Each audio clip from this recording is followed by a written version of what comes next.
Il est bon que l'enfant de Dieu ait une certaine intimité avec le Saint-Esprit.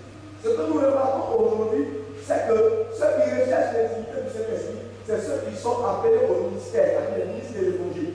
Ceux qui prêchent à la chair, c'est ceux-là qui recherchent l'intimité avec le Saint-Esprit. C'est une erreur. En réalité, c'est un cadeau, c'est un privilège que Dieu donne à tous ceux qui ont accepté Jésus.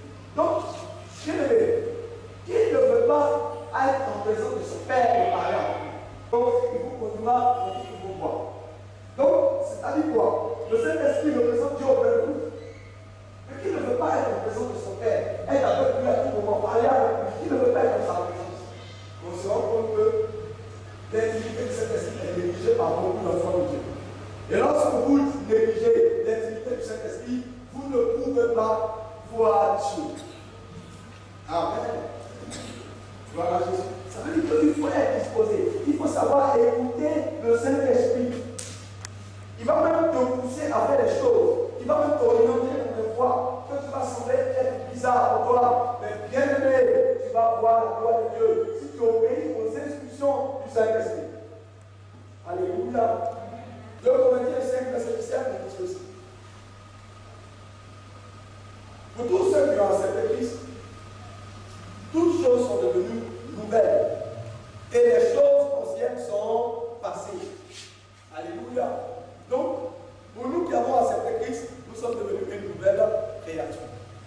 Mais d'où vient le fait que, pour toi qui as accepté Christ, qui te dit enfant de Dieu, tu traînes encore de la boue. On ne peut pas te dissocier de celui qui est dans le monde. Parce que ta façon de marcher, ta façon de parler, ta façon de vivre n'est pas différente de celui qui est dans le monde. Alléluia. Donc, c'est une situation compromettante pour toi. Gloire à Jésus-Christ. Donc, on doit se débrouiller de tout ce qui est compromettant. Vous savez, la période où notre pays a connu une situation difficile, cette situation de crise, on fouillait tout le monde, n'est-ce pas? Quand tu es dans un véhicule sur la route, on te fouille, on t'arrête, on essaie de voir ce que tu as sur toi, n'est-ce pas? Voilà. Imaginez un instant, les forces de l'ordre sont là, et tu es dans le véhicule, tu as une arme sur toi. C'est un objet compromettant, n'est-ce pas? Tu as une arme sur toi. Et si tu as cette arme sur toi, ce n'est pas sûr que tu passes. C'est pas sûr que tu passes. Parce que tu as sur toi un objet compromettant. C'est ça. Donc nous devons nous débarrasser de tout ce qui est compromettant. C'est-à-dire que si dans ta vie, il y a encore l'adultère, il faut mettre de côté, c'est compromettant. Ça va t'empêcher de voir Dieu. Si dans ta vie, il y a encore la fornication, tu dois mettre ça de côté, tu dois te débarrasser de ça. Ça va t'empêcher de voir Dieu. Alléluia. Donc tu dois te débarrasser de tout ce qui est compromettant. Alléluia. Si tu as un fétiche encore, pendant que tu viens à l'église, tu ne peux pas voir Dieu. Tu dois te débarrasser de ce fétiche-là. Alléluia. Gloire à Jésus-Christ. Donc c'est cela. Il faut se débarrasser de tout ce qui est compromettant. Alléluia. Gloire à Jésus-Christ. Et nous devons être sérieux avec nous-mêmes et avec Dieu. Voici les conditions que nous remplissons pour voir Dieu. Nous devons être sérieux avec Dieu et avec nous-mêmes. Vous voyez, bien aimés, nous voulons trouver Dieu, mais nous ne sommes pas sérieux avec nous-mêmes. Nous ne sommes pas sérieux avec Dieu. Parce que nous prenons des engagements devant Dieu, mais nous ne respectons pas ces engagements. Et nous voulons que Dieu se laisse trouver par nous. Bien aimé, ça ne marche pas comme ça. Ça ne marche pas comme ça. Dieu te dit, tous les dimanches, tu dois être à l'église.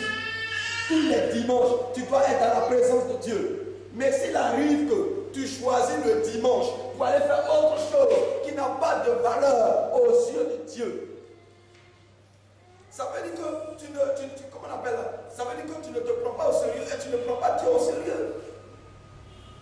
Alléluia. Je vous assure. Si tu veux voir Dieu, bien aimé, fais en sorte que rien ne compte à tes yeux plus que Dieu. Ah oui, fais en sorte que rien ne compte à tes yeux plus que Dieu. Alléluia. Vous voyez souvent, le Seigneur dit quoi? Le Seigneur dit, celui qui veut préserver sa vie, celui qui veut préserver sa vie, en moi me rejetant ou en me négligeant, cette vie va la perdre. Mais celui qui perd sa vie pour moi, il la retrouve au ciel. Est-ce que vous voyez ça? Est-ce que vous comprenez la portée de ce passage-là? Celui qui préserve sa vie va la perdre. Je t'assure, ton boulot que tu préserves, tu peux perdre ce boulot. Ton boulot que tu préserves et pour lequel tu n'es pas prêt à prendre des risques pour le Seigneur, ce boulot tu peux le perdre. Parce que sans Jésus, ta vie n'est rien.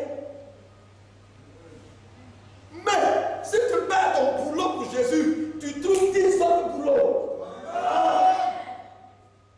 Je vous dis ceci. C'est parce que nous n'agissons pas comme des fous avec Dieu que nous ne voyons pas Dieu agir. Oui. Moi, j'étais allé là. Il arrivait de voir où, quand je me retrouve confronté entre le ministère ou un programme ou quelque chose que le Saint-Esprit me dit, bien aimé, je ne vais pas, je m'en vais. Une fois, j'étais coincé. Il y avait un devoir, je ne sais pas qu'est-ce qu'il a pris le monsieur. Il allait caler le devoir un samedi.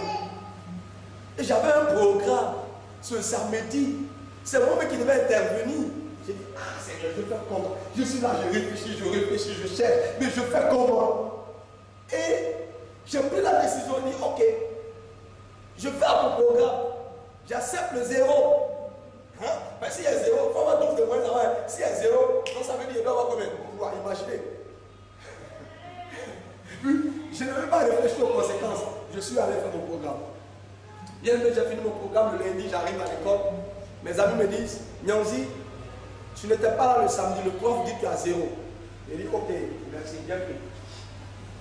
J'étais là quelques temps après.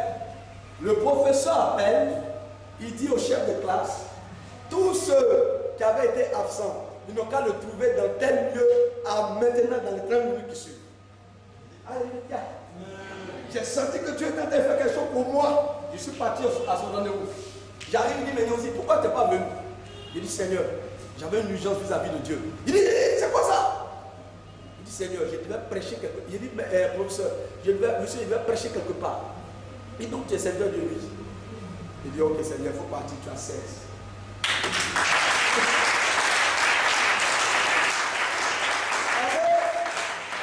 Alléluia.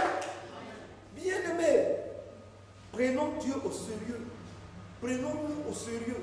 Respectons nos engagements vis-à-vis de Dieu.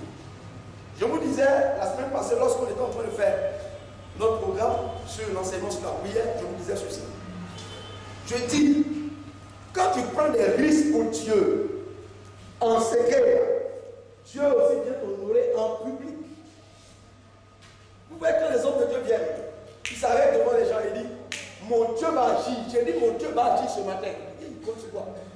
Il a vu ça où? Il ne voit rien, mais il a confiance.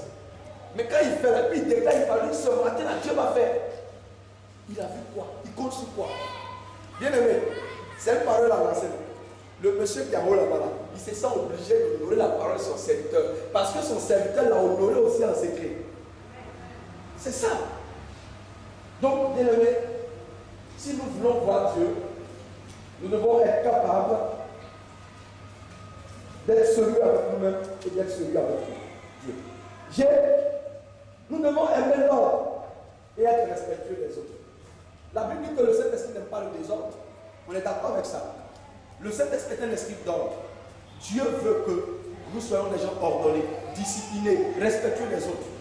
Mais tu veux chercher Dieu, mais tu te fous des gens. Tu ne respectes même pas ton frère. Tu ne respectes même pas ta soeur qui est à côté de toi et tu cherches Dieu. Alléluia. Ce serait difficile pour toi de voir Dieu.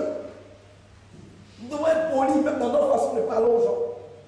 Je vois souvent des gens qui disent qu'ils sont des loin de Dieu. Et parce qu'ils sont des loin de Dieu, ça leur donne le pouvoir d'être arrogants et de parler mal aux gens. Je pense que ça, ce n'est pas normal. Quand on veut aller à la recherche de Dieu, il faut que nous soyons respectueux des gens. On doit aimer l'autre, on doit respecter les gens. Alléluia. Gloire à Jésus. Tu parles aux gens de façon arrogante, tu n'as de respect pour personne, et tu veux que Dieu se révèle à toi, ça ne marchera pas comme ça. Alléluia. L'onction ne te donne pas d'être arrogant vis-à-vis des gens. Alléluia. L'autorité que Dieu donne ne dit pas qu'on va être arrogant. Alléluia. Gloire à Jésus-Christ.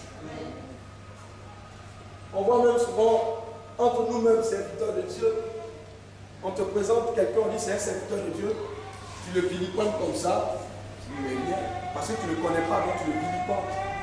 Mais je me demande, à quoi tout cela rime? Moi, quand on me présente quelqu'un, on dit c'est un homme de Dieu, je m'en fous de où il est quitté, où il n'est pas quitté, je le salue et respecte. Je m'en fous même si moi-même, je suis son aîné dans le ministère, je ne sais même pas qui il est. Homme de Dieu, tout mes respects.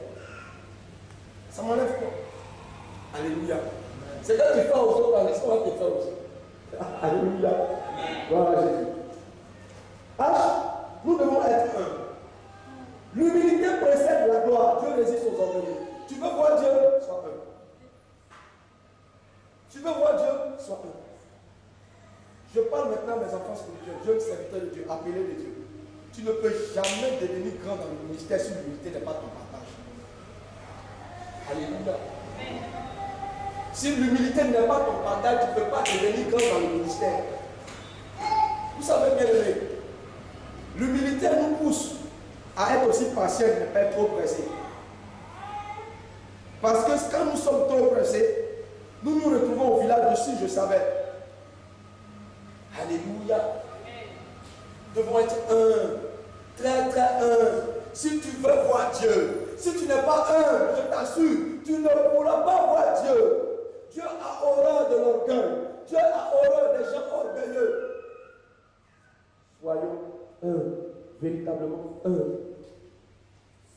Alléluia. Gloire à Jésus.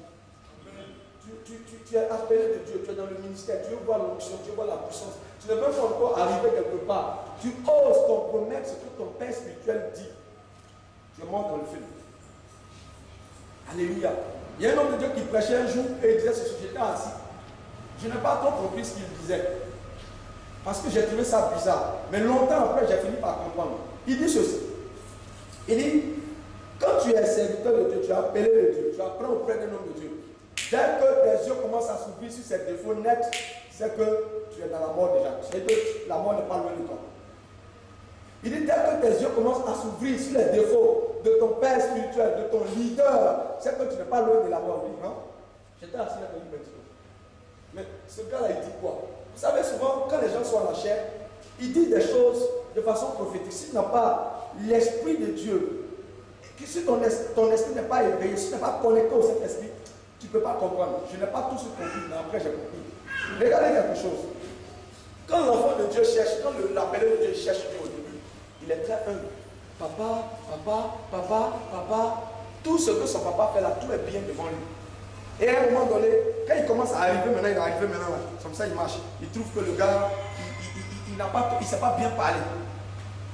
Il y a un de mes fils qui m'a regardé un jour et puis il dit que moi je prêche les mêmes choses. Que mes prédications ne sont pas percutantes. Seigneur Jésus-Christ. L'autre côté là-bas, on dit ça fout l'air. Mes prédications ne sont pas percutantes. Non, mais écoutez, comment on appelle? J'ai remarqué qu'il n'y a pas de délivrance ici. Là. Le monsieur là, tu sais qu'il n'est pas. En matière de délivrance, les gens sont possédés, les démons. Mais il n'y a même pas de délivrance. Tu es mort dans le film. Vous savez, c'est la mort qui a fait la terre comme ça sur toi. Il faut être soyons un. Si tu veux voir la gloire de Dieu, tu dois être un. Si ton père spirituel te dit, même si tu as 1 kilomètre, il dit, je veux te voir la pluie, il faut être là. Il faut courir. Tu dois faire sacrifice, tu cours. C'est ça l'humilité. Et ça, là, ça envoie la gloire de Dieu. Alléluia. Ça envoie la gloire de Dieu. Gloire à Jésus. Amen. Si il dit, j'ai besoin de toi, dans les minutes qui suivent, tu dois être là. C'est ça qui envoie la gloire de Dieu. Tu trouves que toi tu es occupé, puis on t'appelle, on te dérange. Bien-aimés, soyons humbles, si on veut voir Dieu. Alléluia. Et nous devons nous rendre utiles au Seigneur à travers l'évangélisation, l'intercession, nos offrandes, nos dîmes, nos dons aux nécessiteux. Regardez ceci. Regardez les dons spirituels. Je vous parlais de ça dimanche passé. Tout le monde aspire à la manifestation des dons spirituels. Tout le monde veut voir Dieu l'utiliser de façon puissante. Mais tout le monde ignore quelque chose. Les dons spirituels, là, ce n'est pas pour que quelqu'un puisse se produire, qu'on puisse le voir, on dit oui, lui là c'est un champion, il est fort, hein, Dieu l'utilise, ce n'est pas pour ça. Dès que tu vois les choses comme ça, tu as déjà perdu, tu ne verras pas Dieu. Les dons spirituels, c'est pour le peuple de Dieu. Les dons spirituels, c'est pour les enfants de Dieu qui se meurent, qui ont des difficultés, qui ont des problèmes, qui ont besoin d'être délivrés, qui ont besoin d'être libérés. C'est pour eux les dons spirituels. Donc lorsque Dieu te le donne, c'est pour qu'il puisse se manifester au travers de toi, pour que les gens aient la délivrance, pour que les gens sortent du monde, ils sortent du péché, ils soient sauvés de la mort. Mais si toi tu cherches les dons spirituels pour aller faire ta promenade, pour te faire voir, que t'assures, tu ne verras pas Dieu. Regardez quelque chose. Pourquoi lorsque Dieu commence à utiliser des gens de façon puissante, au départ ils sont très humbles, mais à un certain niveau, ils commencent à oublier qui ils sont, ils commencent à oublier la raison même pour laquelle Dieu a déposé l'onction sur les vies, et ils commencent à faire autre chose. Et vous les voyez, les mêmes gars que vous voyez au niveau 10, vous les retrouvez encore au niveau 2. Qu'est-ce qui s'est passé? Parce qu'il a oublié l'humilité, parce qu'il a oublié que les dons que Dieu lui avait donnés là, ce n'était pas pour se produire, mais c'était plutôt pour sauver les gens.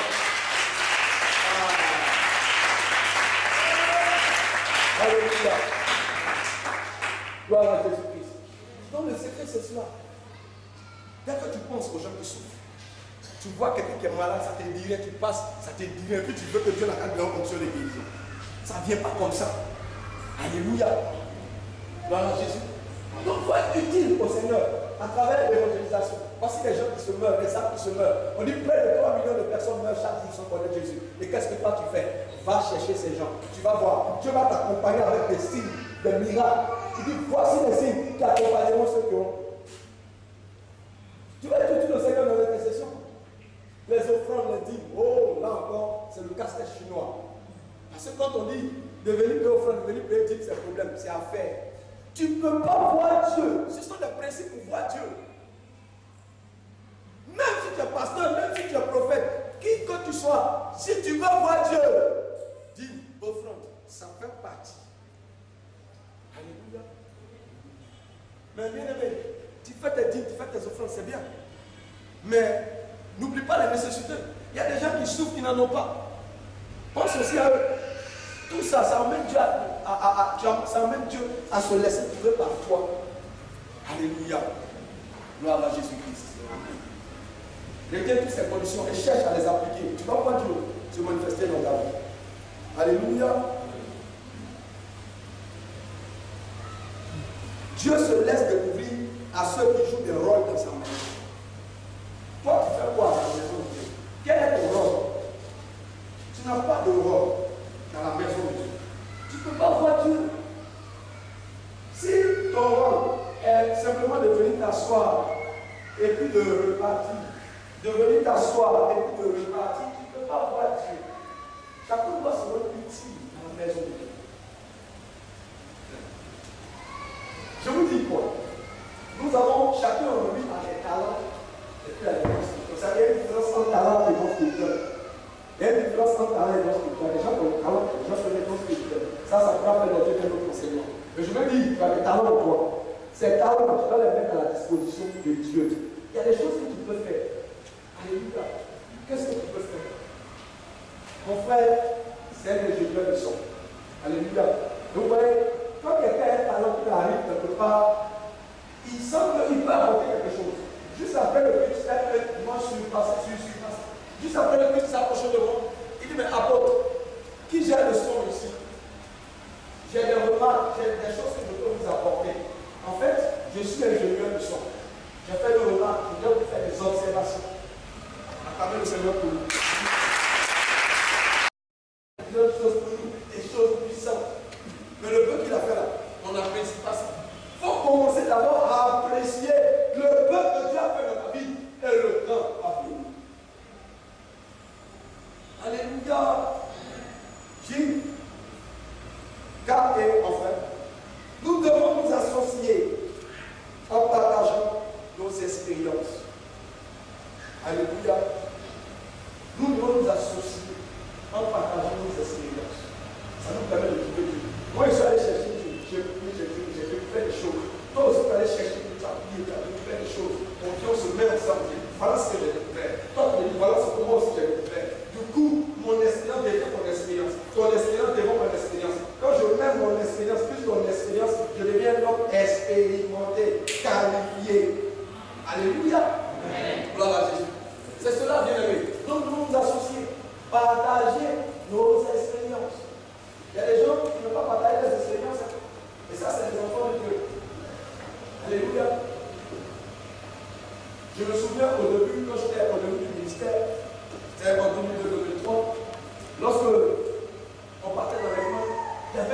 mystère en ce qui concerne les dons spirituels. Il y avait un certain mystère autour. Quand tu approches quelqu'un, tu lui dis, comment tu fais? Et puis Dieu fait tout ça avec toi. Tu non, laisse, ça c'est le mystère. Qu'est-ce qui est mystère? C'est dans la Bible, qu'est-ce qui est mystère? C'est-à-dire qu'on met le mystère autour. Parce qu'en vérité, chacun veut être le champion. Voilà, c'est moi qu'on voit, je suis le champion. Je suis le plus loin de la Côte d'Ivoire. Je vous dis à Côte d'Ivoire, ici, il n'y a pas un compte de Dieu pour faire ça devant moi. Je suis le plus loin de la Côte d'Ivoire. Chacun veut être le champion. Chacun veut être le plus loin. Voilà pourquoi, bien aimé, on met trop de mystère autour. Je vous dis ceci. Les dons spirituels, quand tu lis la Bible, ce n'est pas pour les prophètes, ce n'est pas pour les pasteurs, c'est pour tout le monde. Lisez bien la Bible, dans le livre des Actes. Étienne, Philippe, ce n'était pas les apôtres. Dieu les utilisait pour opérer les miracles et les prodiges. Ils ont été choisis dans le peuple. La Bible dit la grâce de Dieu reposait sur eux tous. Ce sont des dons, c'est pour tous les enfants de Dieu. Alléluia. Donc je crois qu'on fait tout le mystère autour de ces choses. D'autant, Dieu les a donnés à tous ses enfants. Lors de mon dernier voyage au Cameroun, parce que quand je suis allé là-bas, l'homme de Dieu qui m'a invité m'a conduit dans le domaine de l'enseignement de la parole de Dieu. Donc, j'étais placé parmi les enseignants. Il y avait plusieurs hommes de Dieu. D'autres sont plutôt aux États-Unis, d'autres sont plutôt dans d'autres pays. Et il m'a mis dans le groupe des enseignants. Il y avait des heures d'enseignement, il y avait des heures où on mettait les prophètes pour venir faire des actions prophétiques et autres. Et un soir, il y a un prophète qui est venu. Il a commencé à donner des révélations. Il a commencé des actions prophétiques et tout ça. Et bien aimé, lorsqu'il a commencé à faire toutes ces choses, je vois le peuple, les gens sont ébahis, étonnés. Maintenant, ils s'intéressent plus à l'enseignement. Voilà le problème que nous avons. Nous sommes très paresseux. Nous voulons des choses faciles. On les prend et on va nous les donner. C'est pour ça qu'on reçoit et on ne voit pas véritablement Dieu agir dans nos vies. Lorsque je suis rentré chez moi, et je me suis mis à genoux, je commençais à prier. Mais Seigneur, qu'est-ce qui se passe? Et le prophète leur a dit, il dit, je prophétise sur cette église, le Saint-Esprit monte, je vois l'église est remplie, il y a tout le monde. Après ce programme, voici ce que Dieu va faire.